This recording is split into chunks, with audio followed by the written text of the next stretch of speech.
Olá a todos. Hoje eu quero falar de Páscoa, de ressurreição, essa época do ano em que ninguém pensa na Páscoa, todo mundo pensa em chocolate, todo mundo pensa em viajar e todo mundo quer mesmo chegar no domingo, se fartar de bombons das mais diversas marcas e das mais diversas sabores e brinquedos e aquela coisa toda. Eu tenho filhos, eu sei disso, e aí a gente não vai ficar também aqui tentando poetizar uma data que hoje 90% dela é comercial, mas ainda há aqueles que preservam e lembram do que realmente significa a data. O ideal seria que todos nós fizéssemos esse memorial. Na verdade, a Páscoa, para os cristãos, ela é uma data significativa, ela é uma data em que a gente pensa na memória de Cristo. Ela não é nenhuma data especial, sagrada, porque o cristianismo ele não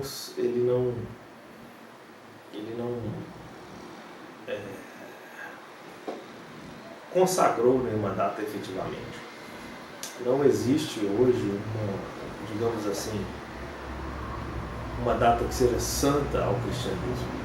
Na verdade, com o advento de Cristo, ele tornou em si mesmo todas as coisas santas e sagradas, aquilo que o homem coloca como sagrado, e santo é aquilo que Deus coloca como santo. Mas pegando essa brecha que nos é dada das pessoas que ainda preservam essa tradição e das pessoas que realmente acham que a Páscoa tem um significado, a gente tem que aproveitar e falar um pouco sobre essa festa judaica, que na verdade ocorreu em sua primeira vez na saída do povo do Egito, onde foi comemorada a Páscoa, e cerca de 4.000, sei lá, posso estar falando bobagem, 4.000 anos? 2.000, não sei. 4.000 mais 2.000, acho que 2. Fazendo as contas, Jesus enfim, essa data que, quando Jesus, há cerca de 2.000 anos atrás, foi crucificado em Jerusalém, estava-se exatamente nesse período. Era o período da Páscoa. Então a Páscoa não é a ressurreição, o sacrifício de Cristo. O sacrifício de Cristo, a crucificação, morte e ressurreição aconteceu durante a Páscoa. A Páscoa já existia. Confuso esse negócio, né? A Páscoa já existia. Bom, enfim, não quero ficar também me detendo muito aqui nessa explicação teoricamente prática, teórica, prática, prática, teórica, mas eu quero falar do que realmente deveria significar essa Páscoa, essa data para a gente. Absolutamente nada, não deveria significar nada, porque Páscoa para a gente, ressurreição, morte, ressurreição de Cristo é todos os dias. Mas já que você quer ouvir uma palavra sobre isso, eu também vou falar sobre isso. Eu quero falar que a Páscoa e que a morte de Cristo, por assim dizer, melhor dizer, a morte de Cristo, ela é suficiente, foi o sacrifício perfeito para que nós pudéssemos ter esse contato novamente com Deus. A morte de Jesus na cruz, ela não significou apenas a morte de um mártir e a morte de um líder religioso, mas um acontecimento profético que já havia na Bíblia sido colocado e em cumprimento dessa profecia.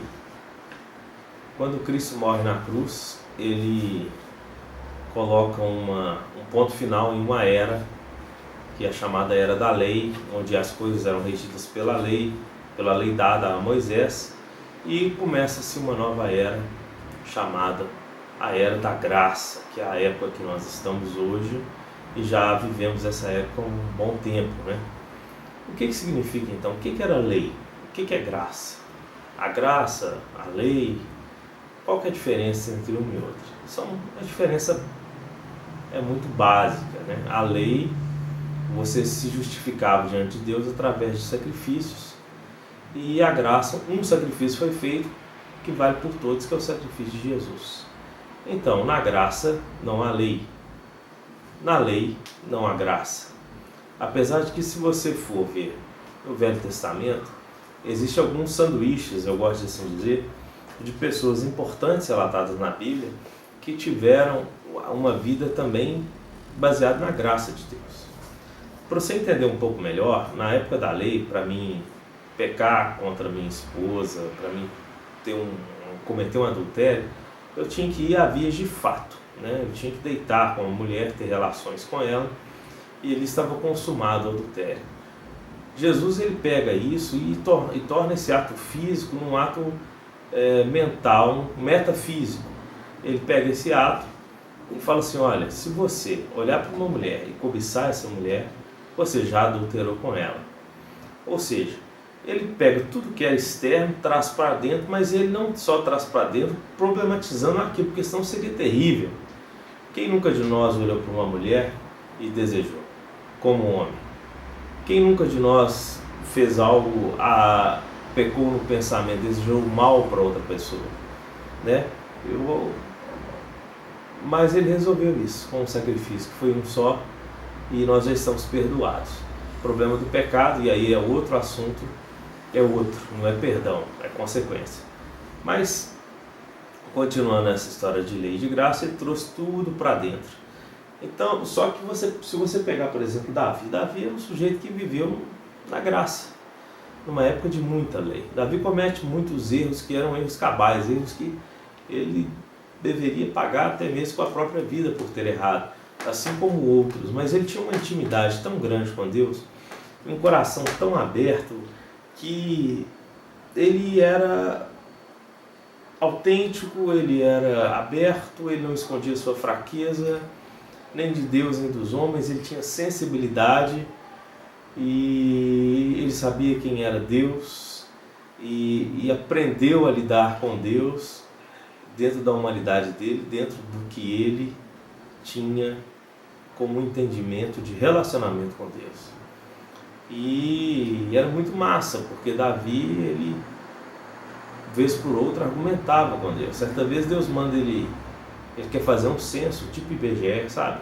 Pegar ali e fazer uma contagem do povo para ver como é que estava o exército, dava para vencer a guerra. E Deus falou com ele: Davi, não faça isso, não precisa, sabe que não precisa, porque eu vou batalhar por vocês.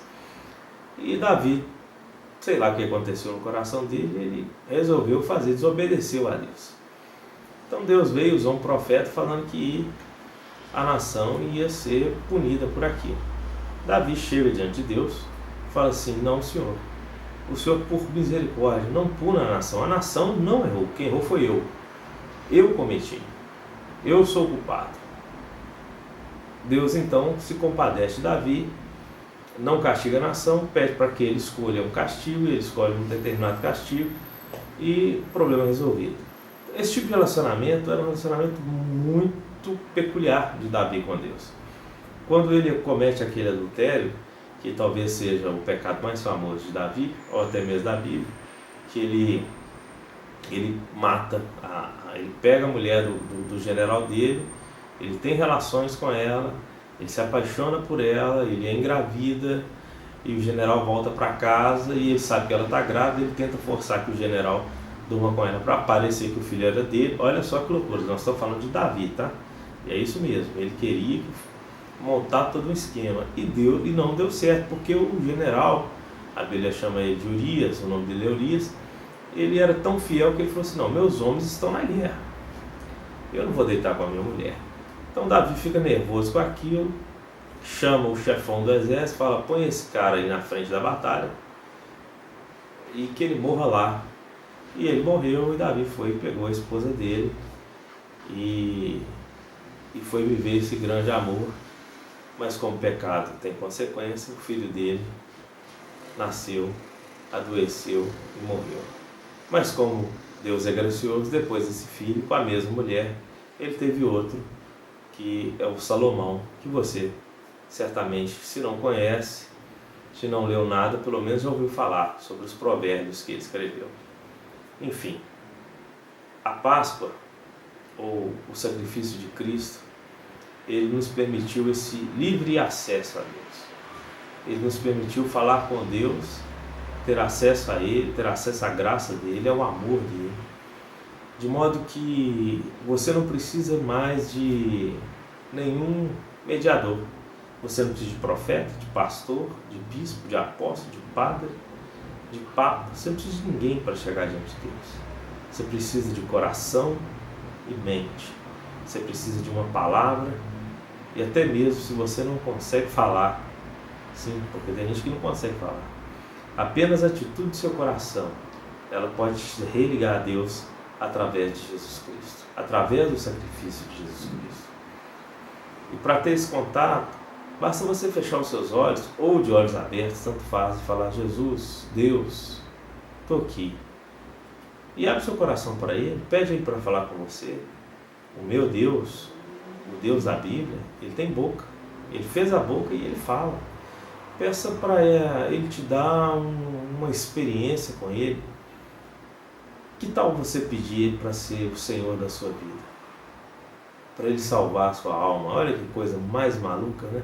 Isso também é outro assunto, a gente pode falar mais para frente. Mas o grande barato que a gente deve lembrar nesse momento, nesses dias, nessa sexta, sábado, domingo, enfim, no real, todos os dias, que nós podemos chegar a Deus, porque Jesus Cristo fez o que fez.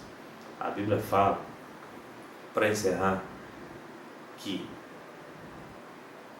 só existe um Deus e um só mediador entre Deus e os homens: Jesus Cristo, homem.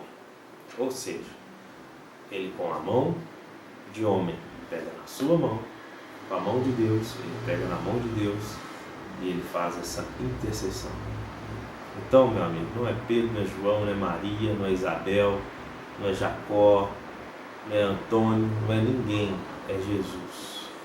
Jesus, Jesus e Jesus. Ok? Um grande abraço.